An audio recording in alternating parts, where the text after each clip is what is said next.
인생의 다양한 얘기를 나눠보는 인간연전의 카이로스 다민입니다. 오늘은 말에 관한 얘기를 나눠볼까 하는데요. 더 구체적으로 말하면 말투라고 해도 좋을 것 같습니다. 자, 시작하기 전에요. 구독과 좋아요 꾹 한번 눌러주십시오. 저에게 큰 힘이 될 것 같습니다. 더 좋은 방송으로 보답하겠습니다. 감사합니다.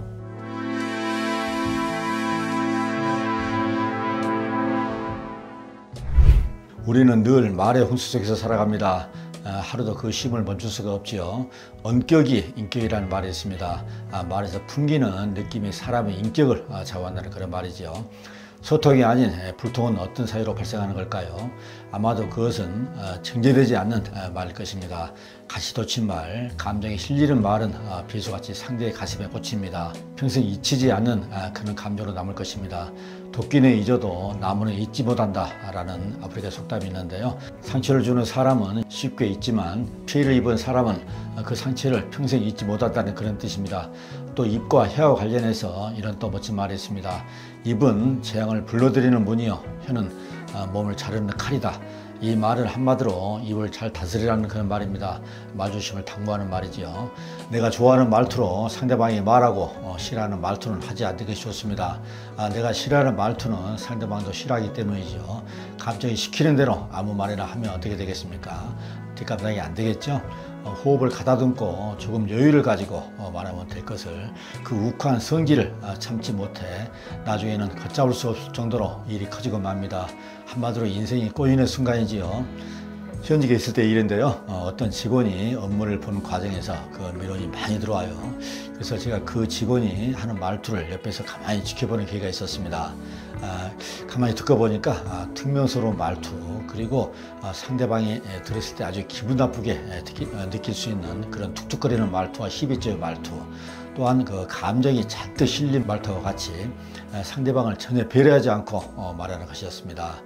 저런 말투를 하니까 민원을 맞을 수밖에 없구나 하는 그런 생각이 들었습니다. 그런 말을 듣는 민원인의 입장은 또 어떻겠습니까? 당연히 화가 나겠죠. 그래서 그 민원인은 이렇게 말을 합니다. 당신의 말투는 왜 그래? 당신은 말투가 문제야, 말투가. 그래서 제가 평소에 나의 말투는 어떨까 하고 한 가지 실험을 해봤는데요. 어떤 실험이냐고요? 종일 녹음기로 나의 말투를 처음부터 끝까지 녹음을 해보기로 했습니다. 과연 결과가 어땠을까요? 크게 문제될 만한 말투는 발견되지 않았지만 어떤 일에 실망하여 하고 그 한숨을 내쉬는 장면도 있었고요. 또 상대를 흉보는 과정에서 나도 모르게 맞아라고 맞장구를 치는 그런 말투도 발견됐습니다. 그러면서 이렇게 다짐했습니다. 나의 말과 행동이 늘 녹화되고 있고 누군가가 이 모습을 지켜보고 있다고 인식하고 언행에 각별하게 주의하자라고요. 5m 상공에서 또 다른 내가 나를 바라본다고 생각하면 어떨까요? 일거수일투족에 조심할 수밖에 없겠죠. 잘못된 나의 말을 고치고 싶다면 이 방법을 한번 써보십시오. 정말 효과가 있을 것입니다. 남에게 좋지 않은 인상을 심어주는 그 첫 번째 요인이 바로 말투라는 것을 잊어서는 안 되겠습니다. 감정이 북받치고 분노가 하늘을 찌를 때에는 우리는 그것을 억제하는 지혜가 필요합니다. 지혜로운 자와 그렇지 못한 자의 차이는 다시 생각하기를 얼마나 잘 하느냐의 차이입니다. 다시 생각하기는 나의 내면을 들여다보는 것입니다. 감정이 격해지거나 화가 났을 때에는요, 시간적 여유를 갖고 긴 숨을 들이마시고 내뱉는 과정을 3번 정도 하면 감정이 순해집니다. 제가 실제로 자주 사용하고 있는데요. 살아가면서 스트레스는 누구나도 받지요. 한 발짝 조금 뒤로 물러서서 시간적 여유를 갖고 내 감정을 추스르는 것이야말로 인생을 잘 사는 비결이 아닐까 생각합니다.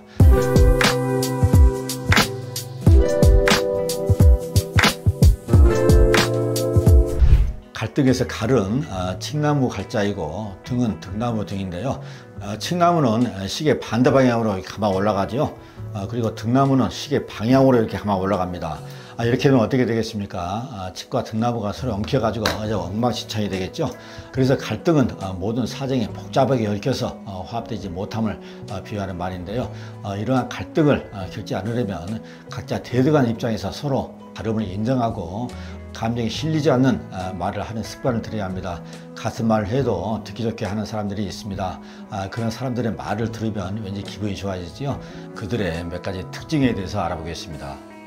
첫 번째 특징은요, 상대를 인정해주는 말을 한다는 것입니다. 그가 나와 다르다는 것을 인정하는 것이죠. 상대를 대등한 관계에서 있는 그대로 평가해 주는 말을 함으로 신뢰 관계를 맺을 수밖에 없겠죠. 얼굴 생김새, 나와 생각하고 있는 가치관이나 살아오는 환경과 인생관 등이 다르므로 세상에는 나와 똑같은 사람은 한 사람도 존재하지 않습니다. 살아가면서 남과 내가 다르다는 것을 인정하고 들어갈 때 불씨는 없을 것입니다. 상대를 인정해주는 말을 할 때 진정한 인간관계가 형성된다는 것을 잊어서는 안 되겠습니다. 타인의 갈등을 해결하는 방법은 너무나도 간단합니다.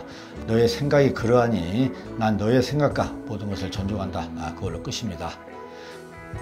두 번째 특징은요, 감정을 헤아려주는 말을 한다는 것입니다. 상대의 말에 공감을 표시하는 것이지요.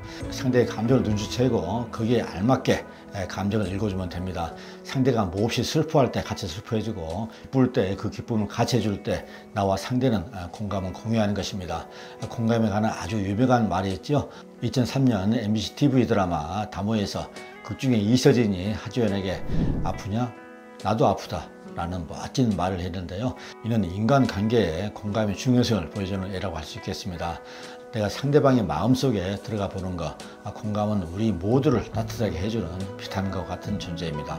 세 번째 특징은 긍정적인 말을 자주 한다는 것입니다. 그런 사람은 긍정적인 정서가 몸에 밴 사람들입니다. 상대방의 단점을 보는 것이 아니라요, 상대의 장점과 좋은 면, 긍정적인 면을 보고 소통 능력을 강화합니다. 부정적인 정서를 가진 사람들은 남의 단점을 찾아내는데 혈안이 되어 있고 뭔가 험담을 하는데요. 이게 습관으로 고정이 되면 인생을 사는데 많은 어려움에 빠집니다. 늘 같이 하는 가족과 친구들 그리고 나를 아는 사람들과 웃으면서 긍정적인 멋진 삶을 살았으면 좋겠습니다. 긍정적인 말과 생각을 하면서요. 내가 좋으면 상대방도 좋아하고 그러면 모두가 하나가 됩니다. 그래서 우리는 더욱 행복해질 수 있는 것입니다. 네, 오늘은 말투에 관한 얘기를 나눠봤는데요. 아무 생각 없이 하는 말이 듣는 사람에게는 큰 충격으로 다가오기도 하고요. 가슴에 대못이 박히기도 합니다. 말을 할 때는 신중하게 해야 합니다. 말을 해야 할까 말아야 할까라고 생각할 때는 하지 않는 것이 좋습니다. 자신의 말투로 인해 남에게 피해를 준 적은 없는지 곰곰이 살피는 것도 좋을 것 같다는 생각을 해봅니다. 자, 오늘 방송 여기서 마칩니다. 지금까지 시청해 주신 모든 분들에게 감사의 말씀 전합니다. 감사합니다.